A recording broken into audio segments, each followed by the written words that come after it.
Est-ce que vous saviez que Ableton disposait de fonctionnalités cachées vraiment très pratiques pour certaines? Aujourd'hui, je vais vous montrer comment les débloquer et comment vous allez pouvoir en profiter vous aussi, et je vous montre ça juste après le générique.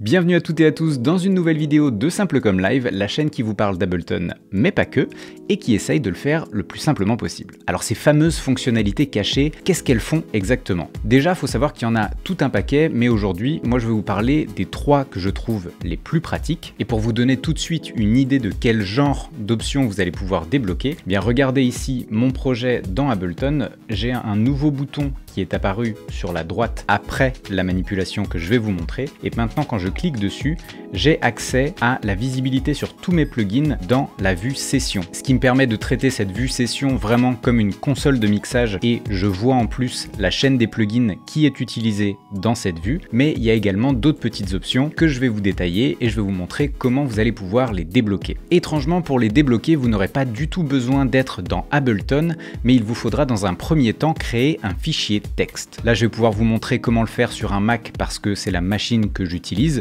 mais j'imagine que si vous êtes sur PC, vous savez déjà comment créer un fichier texte. Pour nous sur Mac, on va aller ouvrir l'application Text Edit et il faudra ensuite aller dans Format là-haut et cliquer sur Convertir au format texte. Une fois que vous avez fait ça, vous allez aller dans Fichier et Enregistrer, et à ce moment-là, vous allez l'enregistrer sous le nom Option avec un s.txt. Et vous devriez avoir le nom qui apparaît en haut de la fenêtre. Une fois que vous avez créé votre fichier, il va falloir l'amener dans les dossiers cachés d'Ableton Live. Si vous êtes sur PC, ne vous en faites pas, je vous mettrai bien évidemment le chemin du dossier dans lequel il va falloir drag and drop ce petit option TXT afin que ça puisse marcher chez vous également. Vous allez aller dans la barre du Finder tout en haut et cliquer sur le bouton Aller. Vous allez appuyer sur le bouton Option de votre clavier, ce qui devrait vous faire apparaître ce dossier secret de la bibliothèque. Ici, on peut voir que j'ai déjà le bon dossier d'ouvert, mais on va remonter la source pour voir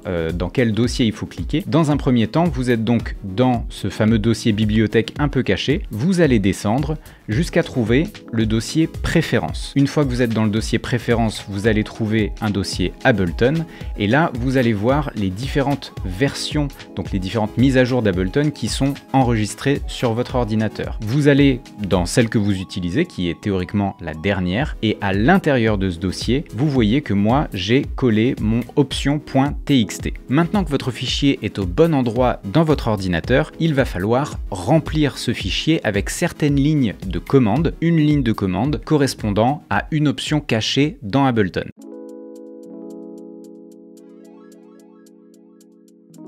Dans cette vidéo, je vais vous montrer 3 lignes de commande pour donc 3 options cachées. La première étant celle que je vous ai montrée directement dans Ableton, là où on peut voir nos plugins dans la vue session. Et la ligne de commande pour activer ça, c'est Show Device Slots. Ne vous en faites pas, vous n'êtes pas obligé de le faire de votre côté ou de le faire en même temps que moi, puisque dans la description de cette vidéo, je vous mettrai un lien vers ce fichier option.txt avec déjà toutes les lignes de commande à l'intérieur. Pour ceux qui voudraient quand même le faire de leur côté, une fois que vous avez rentré votre ligne de commande, vous avez simplement à faire enregistrer, à relancer live, et vous devriez avoir l'option de disponible. Et donc maintenant, quand vous allez ouvrir votre session d'Ableton, je vous remontre où est-ce que vous aurez accès à cette option. Ça va être sur la droite ici, au-dessus du S et en dessous du IO. Vous allez avoir une petite icône en forme de prise, puisqu'une prise en anglais, ça se dit a plug, et j'imagine que c'est pour donc les plugins. Quand vous cliquez dessus, vous aurez accès, si vous êtes bien évidemment dans une session où vous avez déjà mis des plugins dedans, vous aurez accès à cette vue qui vous montrera la chaîne de plugins qui aura été appliquée sur les différentes pistes.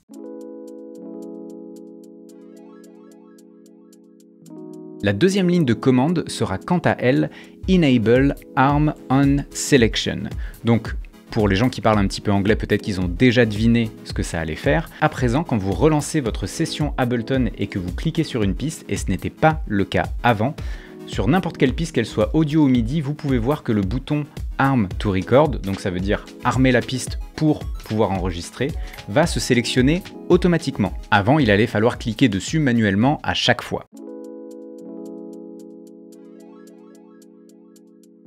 Et enfin, la troisième ligne de commande, ça va être underscore, et c'est très important de commencer par le underscore plugin auto-populate threshold égale 32. Alors oui, je sais, ça veut peut-être rien dire comme ça, mais en fait ce que ça va faire, je vais vous le montrer tout de suite. À présent, quand je vais mettre un plugin, donc un plugin tiers sur une piste MIDI, donc si je prends tape ici par exemple de Baby Audio, avant, quand on cliquait sur cette petite flèche ici, il y avait marqué, il y a toujours marqué configure, mais il n'y avait pas tous les paramètres qui sont disponibles dans le plugin. Il allait falloir que je clique sur configurer, puis que je clique manuellement sur tous les paramètres que je voulais d'accessible dans cette fenêtre. Je peux vous en prendre un autre pour vous montrer un instrument par exemple. Si je prends de sub, donc juste le temps que ça charge, je clique sur cette petite fenêtre et j'ai accès à tous les paramètres également. En revanche, et je me dois de le préciser parce que depuis Ableton Live 11, ça marche un petit peu moins bien. À l'époque, j'utilisais ça sur Live 9 et ça marchait sur tous les modules. Maintenant, je viens à peine de le réimplémenter sur Live 11 et c'est pour ça que j'en profite pour vous faire cette vidéo. Il y a certains instruments avec lesquels, eh bien, ça ne fonctionne pas. Il faudra quand même passer par le bouton configure et faire ça à la main. J'imagine que c'est à cause du nombre de paramètres qui sont disponibles dans ces plugins-là, qui sont vraiment